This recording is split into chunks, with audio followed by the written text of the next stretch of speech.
સમી ખાતે વઢિયાર યુવા સેવા સમિતિ સમી દ્વારા વઢિયાર રત્ન એવોર્ડ 2026 કાર્યક્રમ યોજાયો। 58 જેટલા લોકોને વઢિયાર રત્ન એવોર્ડ આપવામાં આવ્યો। છેલ્લા 4 વર્ષની અંદર 129 લોકોને વઢિયાર રત્ન એવોર્ડ આપવામાં આવ્યા છે।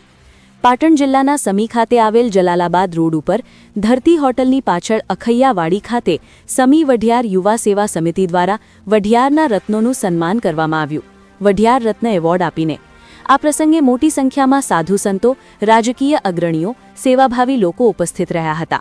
આ પ્રસંગે નાડોદા પ્રકાશભાઈ વશરામભાઈ વઢિયાર યુવા સેવા સમિતિ દ્વારા આવેલા મહેમાનો માટે વઢિયારની ફેમસ પ્રખ્યાત લીલા ચણાની દાળ અને બાજરીના રોટલા સાથે અન્ય વાનગીઓનો મહેમાનોને પીરસવામાં આવી હતી। આ પ્રસંગે વઢિયાર વિસ્તારની અંદર સેવાકીય, રાજકીય અને સારું કાર્ય કરતા લોકોને વઢિયાર રત્ન એવોર્ડ આપી સન્માન કરવામાં આવ્યો હતા। વઢિયાર ધરાના લોકો અલગ અલગ પ્રકારની સેવાકીય પ્રવૃત્તિ કરતા લોકોનું કે અન્ય જગ્યાએ સિદ્ધિ પ્રાપ્ત કરનાર વઢિયારના વીરલાઓનું વઢિયાર રત્ન એવોર્ડ આપી સન્માનિત કરવામાં આવ્યા હતા।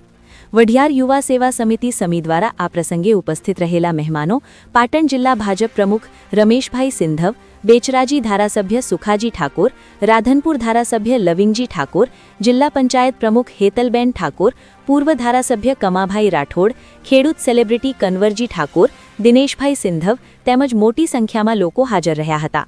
રિપોર્ટર દશરથ ઠાકોર, સમી।